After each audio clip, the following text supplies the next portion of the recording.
Hello everyone, today we'll talk about how to fix or how to solve the problem of you don't have permission to access on the application of DuckDuckGo. You will click on settings. In this page you will go to apps, default apps, app settings. On above you will search about DuckDuckGo and you will click here. In this page you will click on first stop and you will click OK.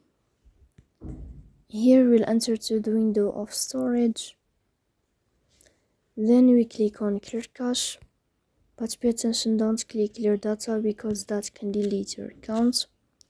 In the end you can turn off your phone and you can wait a moment to restart your phone again to fix that problem. So please don't forget to support us by like and subscribe.